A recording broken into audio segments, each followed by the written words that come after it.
We're all going to do great. It's fine. Coming up tonight on CTV News, President Frank proposes new changes on campus, what this means for long-term staff. And more renovations are in store for campus. Find out what building is getting torn down next. And later, an alum offers support for students dealing with a tough situation. All this and more on CTV News. Thanks for joining us tonight. I'm Dylan Thomas. And I'm Anna Ald. Yesterday at the fall presidential address, President Tony Frank stressed many changes he hopes to see on the CSU campus. Many improvements revolved around making CSU the greatest place to work for non-tenured employees. Frank is planning to give these employees more job security, higher pay, and greater benefits. He says they are still long-term employees and they deserve more opportunities and more respect.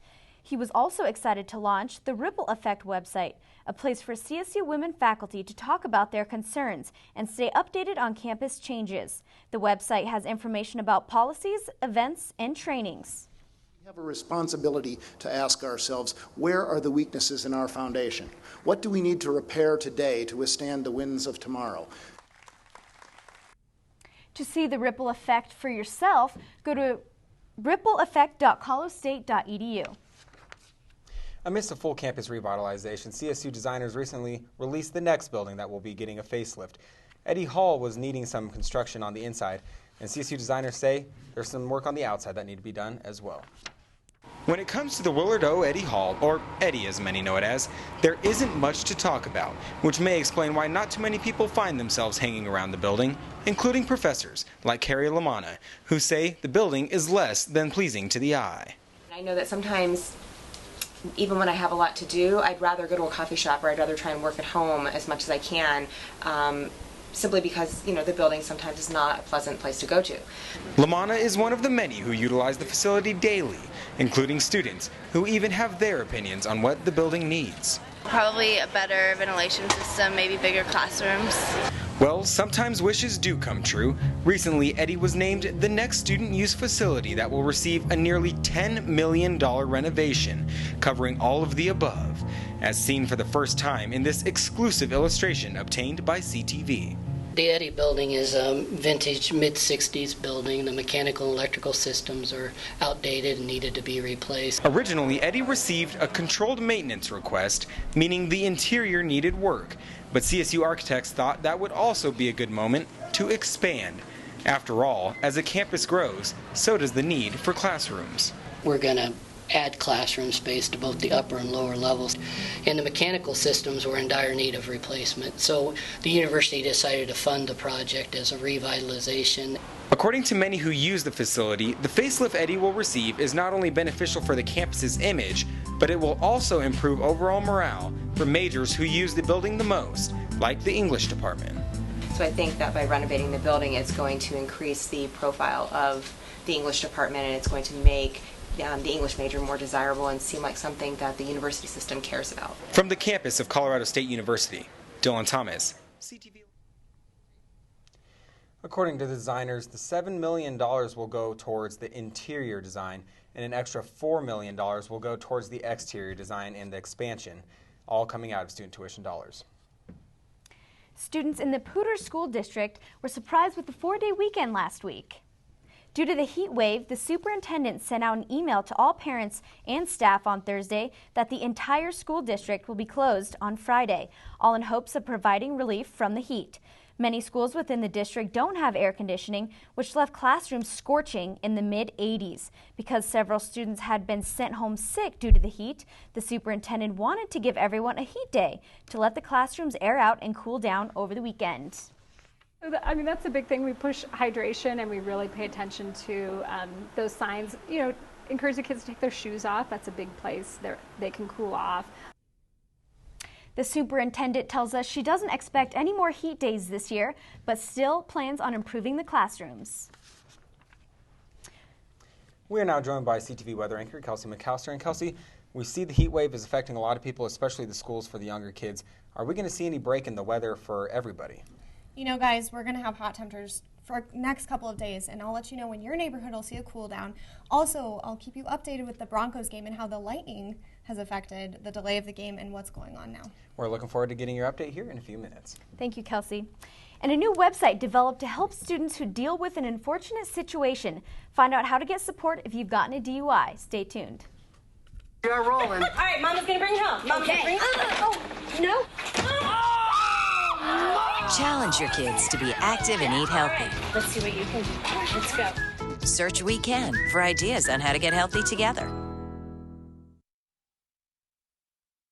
So, I'm kind of new here, but I've noticed a trend. My human does this funny thing where she goes around and gets all my toys, and then she hides them in that basket by the door. But it's always the same basket, and it's always in the same place.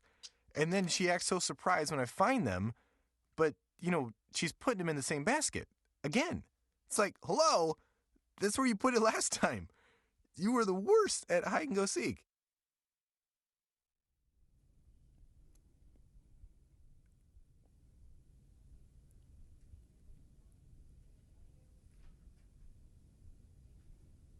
Thanks for tuning in. I'm Kelsey McAllister. Before we get to your weather, I'm going to give you a little update about the Broncos game. We did have a lightning today for about half an hour. Kickoff happened about 7:15 this afternoon. Now the game is tied 7-7. Broncos just tied it up for us. We're in the second quarter, and we'll keep you updated throughout the show. But temperatures down at Mile High Stadium have cooled off with the rain showers. Currently, temperatures are in the low 80s.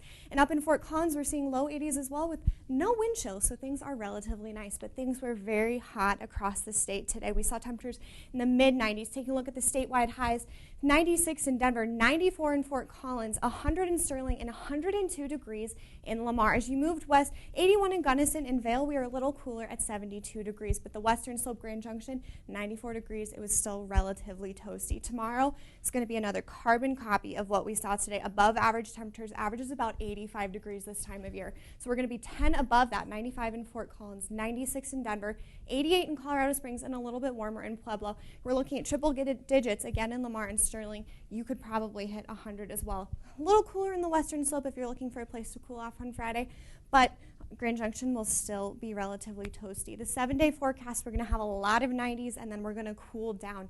Tomorrow we'll have temperatures in the mid-90s, relatively low rain chance. I could say there's an isolated storm or shower that we could expect, nothing too significant. And if you saw it, it was going to be light rain, maybe some dry lightning. But throughout the weekend, we're going to see warmer temperatures, 93 by Saturday, 88 Sunday. We're going to start a cooling trend. We're going to cool down, Dylan, into the low to mid-80s by next week. Tuesday, Wednesday, Thursday, we'll see a better rain chance, probably about 40%. So hopefully we'll get some storms and showers out of this. All right. Thank you very much, Kelsey. It's going to be nice to have a little bit more cool weather coming into the area. And into the news here in Fort Collins. A Fort Collins man accused of rape is found not guilty. 25-year-old Boyan Vukovic was arrested in December of 2012 for raping a 19-year-old girl. Vukovic had given the minor multiple shots of vodka. His lawyer stated that because alcohol was involved, the sex could have been consensual. A juror says Vukovic barely squeaked by. Vukovic is still facing 2 charges of providing alcohol to a minor. He is currently being held on a $250,000 bond. One CSU student started his own website to help students with a problem he once had himself. He also has a message to all students who plan to drink. I looked for information about getting help, whether it had been an attorney or, education and testing kind of classes and stuff like that, and I couldn't find anything out there. Bryson Russell, a CSU student who once faced charges for a DUI, is turning his life around and creating a web-based company that gives other students the resources they may need for a similar offense as well. So that's when I figured that it would be extremely helpful if there was something that was completely unbiased, not attacking you of something you've done in the past, and not pounding in your head how dangerous it is, which we all know, but rather just to kind of help you get through all of the obligations that you're faced with when you are facing a drug and alcohol related driving offense. One Stop DUI offers several different resources to students and anyone who needs to know about close locations for random testing, addiction specialists, lawyers, and even just support and advice. Fort Collins just happens to be the safest town to drive in, but it was also reported that in the last 2 years, the DUI traffic stops were increasingly on the rise. GoDUI.org is stating that you could have shelters are the best place. Already has several students making traffic on his site and also hopes he can help as many students as he can. If you would like more information, please visit onestopdui.com. And coming up next, our CTV sports reporter has another Broncos update and coverage of the CSU women's sports teams. That's right, Annie. Stay tuned for our sports update coming up in about a minute and a half.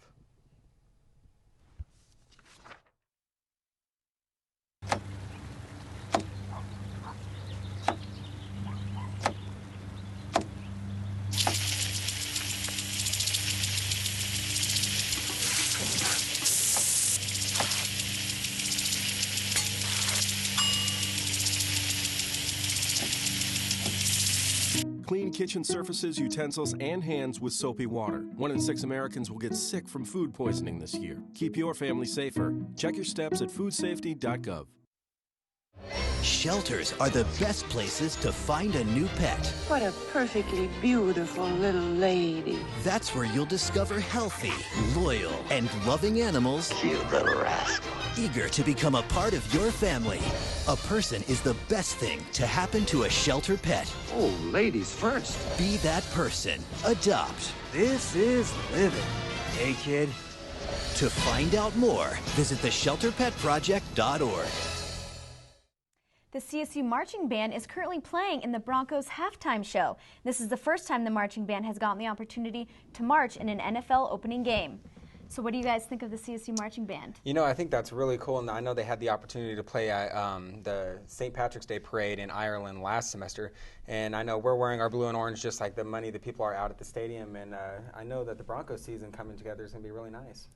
Yeah, looking forward to it. Broncos definitely have a chance to put together a very good season this year. So we'll look forward to see how they do. Yeah, definitely. CSU women's volleyball played host to UNC Greeley this past Tuesday, and the Rams were dominant. CSU came out and swept the Bears at home in front of a packed crowd. The sweep was the third consecutive that the Rams have had to start the season. It'll also be 4 consecutive seasons the Rams have begun with a 3-0 record. True freshman Michelle Lawrence made a huge impact for the Rams in this one. She led the team with 16 kills and also had a career-high 5 blocks for the Rams. She was backed up on the court by fellow sophomore Adriana Colbert, who recorded her first career double-double with 10 digs and 10 kills. Junior setter Deidre Foss also had a great game for the Rams. She finished with 37 assists to go along with 11 digs. Coach Tom Hilbert recorded his 40th win at home versus Colorado schools. The other 4 Division I schools in Colorado now a 40-0 record against those teams. This team will head to Malibu, California this weekend, where they'll play in the Pepperdine Invitational. They will play tomorrow night against the University of Virginia. CSU's women's soccer team will play their inaugural home match tomorrow night at the Fort Collins Soccer Complex at 5 p.m. against the Grand Canyon Lopes. CSU began this season with a 1-3 start, their lone victory coming against Lubbock Christian, which means if this team can record a victory in tomorrow night's game, it'll be the program's first victory over a Division I opponent. CSU's coach Bill Hempen, is also looking for his 287th career victory. Hempen currently ranks 19th in the nation among Division I active coaches in that category. CSU's first 4 games were on the road, so the team is definitely glad to be back home in Fort Collins. So make sure you guys go out there and cheer on this team tomorrow night. Yeah, definitely. I know it's really exciting to have a soccer team coming into the state, especially since a lot of people grow up playing soccer. It must be nice to finally have a team here in the university level at Colorado State. I see them practicing outside, so hopefully they can be great. Yeah, definitely. So what do you think the ultimate turnout is going to be for an event like this, especially with it being their first year? Well, you know, these girls want to go out there and set the foundation for this program's success going out into the future. And, of course, a big part of any sporting match is having the fans out there to support you. So, of course, these girls are going to be a lot more comfortable out there on the soccer field knowing that local CSU fan support. Yeah, definitely. That'll be awesome. Well, unfortunately, that's all the time we have for you tonight. Thank you for joining us. You can find a lot of our news at collegian.com. Make sure to tune in Tuesday and Thursday for all your news updates. We'll see you next time.